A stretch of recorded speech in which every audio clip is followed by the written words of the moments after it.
आज हम जानने वाले हैं इस संसार की सबसे पहली प्रेम कहानी के बारे में, जिसमें न कोई शर्त थी, न कोई बंधन, बस एक दृढ़ता थी, एक श्रद्धा थी।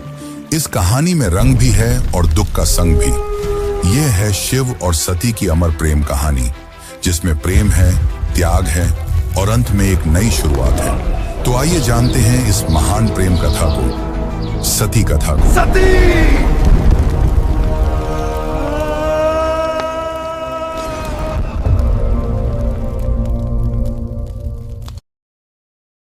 सृष्टि के आरंभिक काल की बात है, जब ब्रह्मा ने अपने मानस पुत्रों को रचा। उन्हीं में से एक थे दक्ष प्रजापति, अत्यंत बुद्धिमान परंतु उतने ही अहंकारी। दक्ष को अपनी योग्यता, अपनी शक्ति और अपने सृष्टिकर्ता के कुल से उत्पन्न होने का बड़ा अभिमान था। उसने वर्षों की तपस्या की और देवताओं से वरदान पाए संतान की प्राप्ति के लिए। उसकी यह तपस्या रंग लाई और उसे एक अत्यंत दिव्य कन्या की प्राप्ति हुई, वही जिसे हम आज देवी सती के नाम से जानते हैं। सती का जन्म किसी साधारण कन्या की भांति नहीं हुआ था। उनका स्वरूप स्वयं शक्ति का अंश था। कहते हैं वह स्वयं आदि शक्ति का अवतार थी। दक्ष को अपनी पुत्री पर गर्व था, लेकिन साथ ही उसके मन में एक अभिलाषा थी कि वह अपनी इस कन्या का विवाह किसी महान देवता, किसी वैभवशाली राजकुमार या किसी प्रतिष्ठित गृहस्थ से करेगा। उसे यह कल्पना भी नहीं थी कि उसकी पुत्री का हृदय वहां बन चुका है, जहां वैभव का कोई मोल नहीं, जहां वैराग्य ही आभूषण है, भगवान शिव। देवी सती बचपन से ही विचित्र स्वभाव की थी। अन्य कन्याओं की तरह ना तो उन्हें श्रृंगार में रुचि थी, ना ही राजसी जीवन की भव्यता में। जब जब वह शिव की चर्चा सुनती, जब किसी आर्षि द्वारा शिव की महिमा का वर्णन होता, उनका हृदय गहरे भावों से भर उठता। शिव जो श्मशानवासी हैं, जो मृग चर्म धारण करते हैं, जो भस्म रमाते हैं और सर्पों को आभूषण की तरह पहनते हैं। आम कन्याओं के लिए यह भय का कारण होता, पर सती के लिए यही शिव उनके अंतर्मन में बस चुके थे। धीरे धीरे यह आकर्षण भक्ति में बदला और भक्ति प्रेम में। अब सती का एक ही लक्ष्य था, शिव को पति रूप में प्राप्त करना। पर यह मार्ग आसान नहीं था। जब दक्ष को सती की इच्छा का आभास हुआ तो वह क्रोधित हो उठा। उसकी आंखों में तो शिव एक जंगल में भटकने वाले योगी मात्र थे। उसने सती को समझाने का प्रयास किया कि वह किसी योग्य, राजसी और सम्माननीय वर को चुने, पर सती अब निर्णय कर चुकी थी। उन्हें किसी धन, वैभव या पद की आवश्यकता नहीं थी। उन्हें चाहिए था वह परम पुरुष जो संन्यास में भी पूर्ण है, जो मौन में भी संपूर्ण है। और इसी लक्ष्य के लिए सती ने आरंभ की कठोर तपस्या। पर्वतों की गुफाओं में प्रचंड वायु और वर्षा के बीच सती ने भोजन तक त्याग दिया। उन्होंने पृथ्वी पर बैठकर खुले आकाश में बिना निद्रा के केवल शिव के ध्यान में लीन रहकर दिन, सप्ताह और महीनों का तप किया। देवताओं तक को आश्चर्य हुआ कि एक कन्या इतनी कठोर तपस्या कैसे कर सकती है। और जब उनकी तपस्या की अग्नि ने त्रिलोक को प्रभावित करना शुरू किया, तब अंततः भगवान शिव ने उनकी भक्ति को स्वीकार करने का निर्णय लिया। पर यह तो आगे की कथा है। अभी तो एक पिता के अहंकार और एक पुत्री के समर्पण की टकराहट शुरू हुई है। जहां एक ओर दक्ष चाहता है कि सती उसके राजनैतिक सपनों की सीढ़ी बने, वहीं दूसरी ओर सती हर सांस के साथ शिव का नाम जपती है। यही संघर्ष इस प्रेम कथा की पहली चिंगारी है, एक ऐसी चिंगारी जो आगे चलकर एक भीषण अग्निकांड बन जाएगी। सती अपनी तपस्या में लीन थी। उनका एकमात्र उद्देश्य था शिव की प्राप्ति। अनंतः उनकी भक्ति से प्रसन्न होकर शिव प्रकट हुए।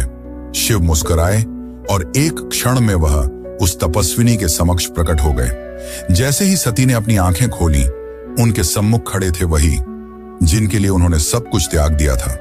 शिव ने उनके तप, प्रेम और अटल श्रद्धा को देखा और कहा, हे देवी, तुम्हारा प्रेम मुझे बाध्य करता है।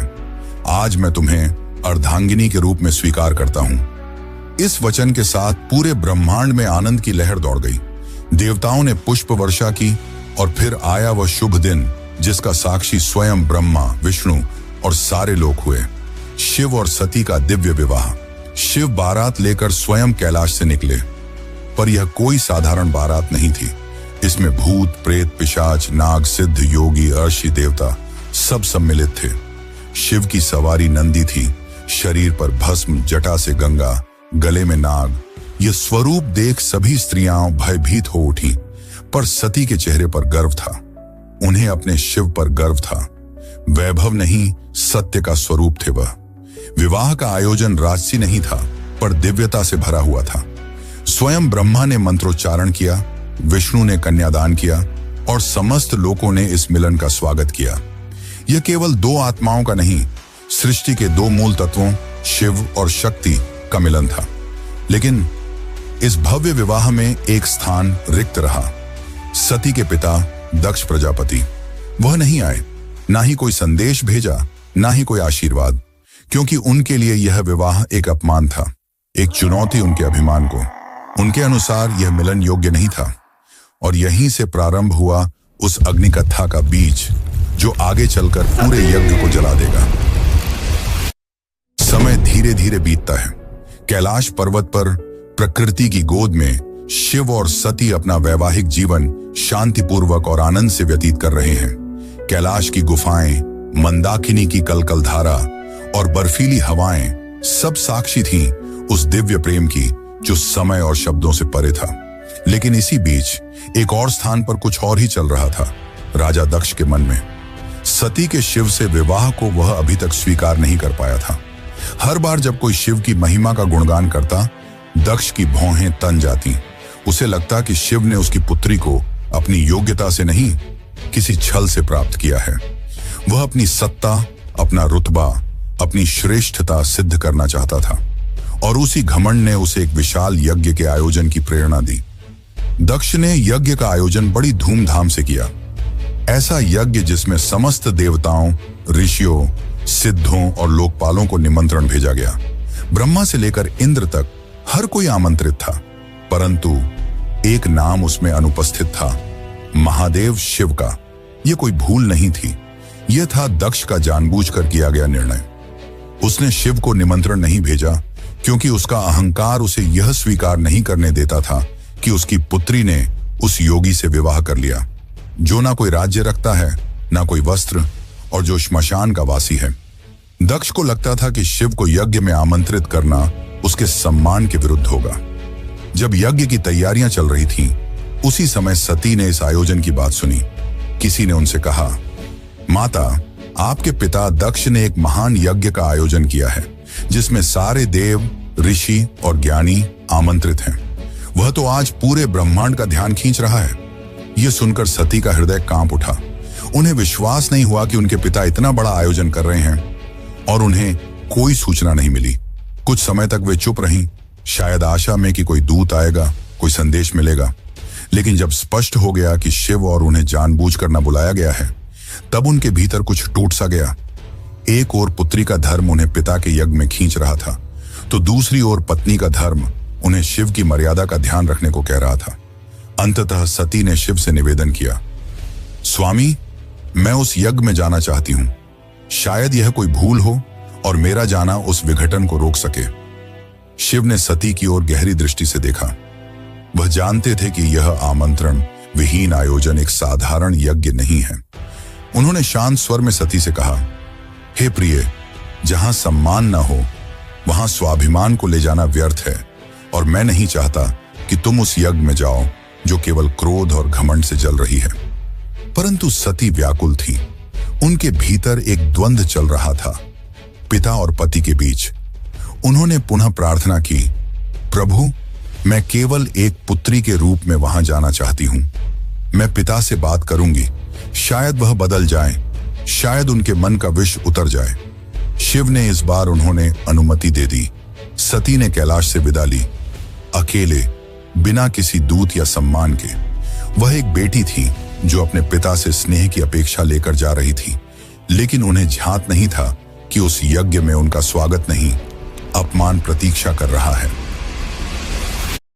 सती जब यज्ञ स्थल पर पहुंची तो उनके मन में उम्मीद थी कि पिता के नेत्रों में बेटी को देखकर कोमलता जगेगी, उनके मुख से स्वागत के शब्द निकलेंगे। लेकिन जब उन्होंने यज्ञ स्थल में प्रवेश किया तो सन्नाटा पसर गया। कोई स्वागत नहीं हुआ, कोई आसन नहीं दिया गया, जैसे वो वहां उपस्थित ही न हो। वहां बैठे देवताओं की आंखों में असहायता थी। सती ने पिता की ओर देखा, धीमे स्वर में कहा, पिताश्री, क्या आप नहीं चाहेंगे कि आपकी पुत्री भी इस पावन यज्ञ में सम्मिलित हो? दक्ष ने ठंडी हंसी के साथ उत्तर दिया, पुत्री, जिस दिन तूने उस नग्न भस्म रमाए श्मशान में विचरने वाले औघड़ को अपना पति चुना, उसी दिन तू मेरी पुत्री नहीं रही। दक्ष का स्वर ऊंचा हो रहा था और उसके शब्द जैसे शिव के लिए विष से भरे बाण हो। यह सुनकर सती की आत्मा कांप उठी थी। यह केवल अपमान नहीं था, यह शिव के उस स्वरूप का तिरस्कार था जो समस्त सृष्टि का आधार है।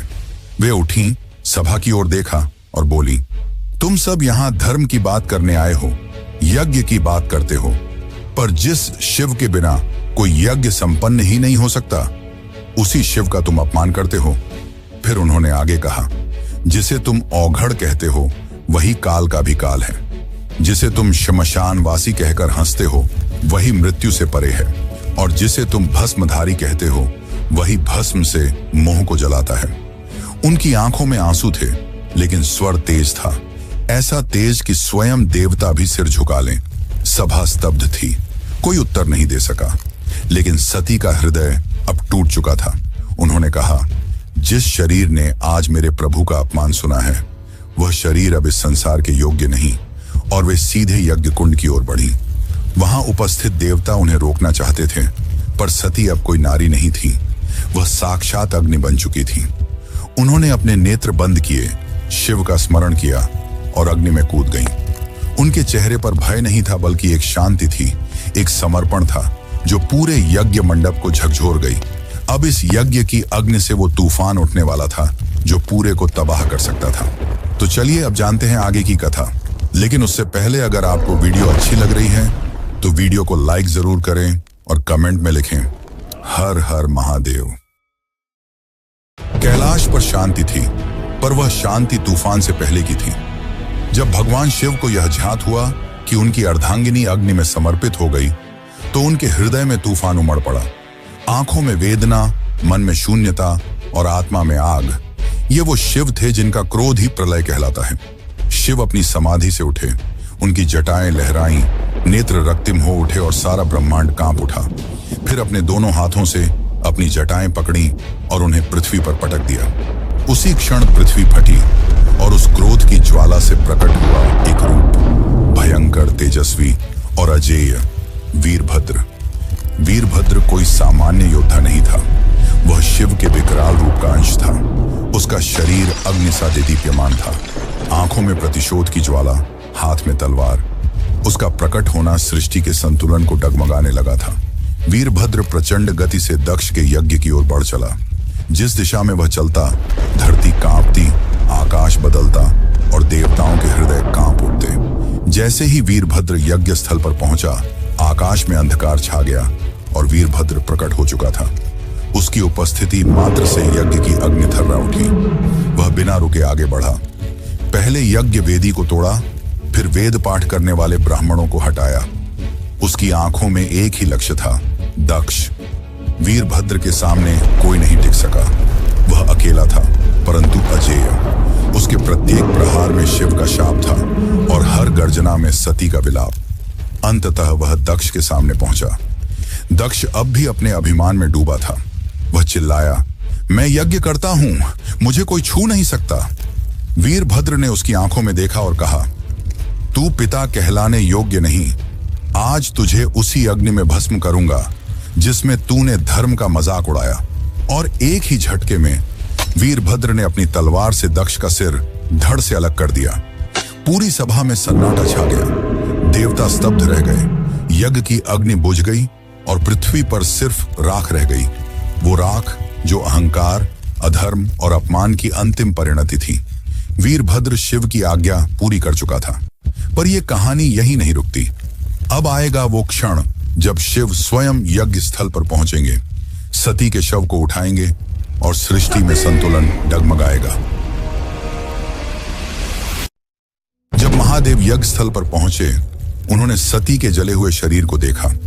वह दृश्य ऐसा था जिसने स्वयं काल को रुला दिया। शिव ने धीरे से कंपाते हाथों से अपनी सती को बाहों में उठा लिया। उनकी आंखों से आंसू थे और फिर वह चल पड़े। शिव सती के शव को अपनी गोद में लिए पूरे ब्रह्मांड में भटकने लगे। उस विरह में जो पूरे ब्रह्मांड को भयभीत कर रहा था, ब्रह्मांड असंतुलित होने लगा। देवता भयभीत हो उठे। यदि शिव यूं ही विलाप करते रहे तो सृष्टि का संतुलन टूट जाएगा, प्रलय आ जाएगा। तब सभी देवता भगवान विष्णु के पास पहुंचे और उनसे सृष्टि को बचाने की प्रार्थना की। तब विष्णु ने अपना सुदर्शन चक्र चलाया। जैसे ही सुदर्शन चक्र चला, उसने सती के शरीर को टुकड़ों में विभाजित कर दिया। शिव कुछ क्षणों के लिए रुके पर प्रतिरोध नहीं किया। यह सृष्टि के लिए आवश्यक था। जहां जहां सती के अंग गिरे वहां दिव्य ऊर्जा फैल गई।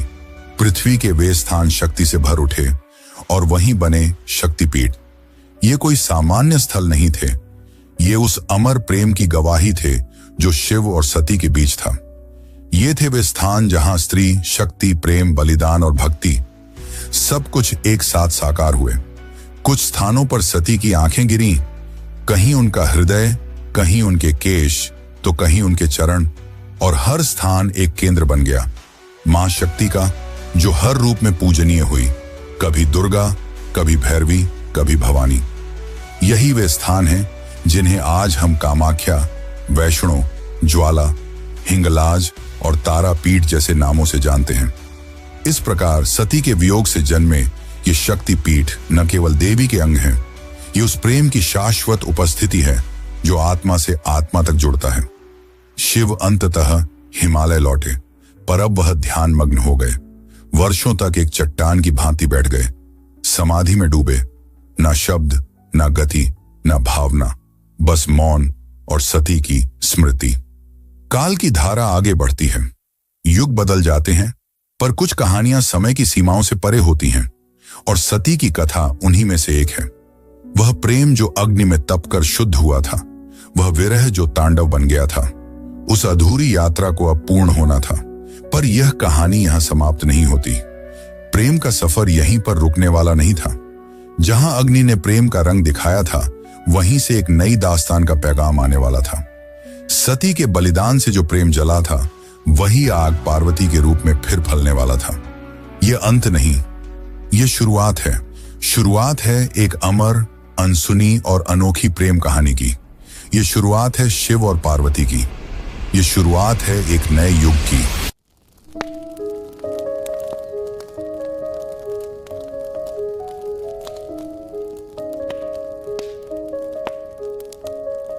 दारुण करुण सत्य सारिका अपरिजय शिवरायिका अबला जड़पथिर पालिका हरदासिका सदारिका बलनि पुषैकराका नति निर्घ्ना भवसारिका किन कर्तास्मान स वैष्णव जल्पतो किनो प्रमुञ्च प्रतिधृत नयना मृदता बलनि किनि बिभ्रता किना प्रशम्य विषकञ्जकं मलमतः सदा सेनादिशति वेदसमर्यां धरे दूरनुभवा भवनिर्वणसुता विनिगीयमाण सर्गा सर्वयस्तोमिनी मता किञ्चयोदास्यमभ्या खिन्ना हार्दकुक्तिजातयानं हन्ति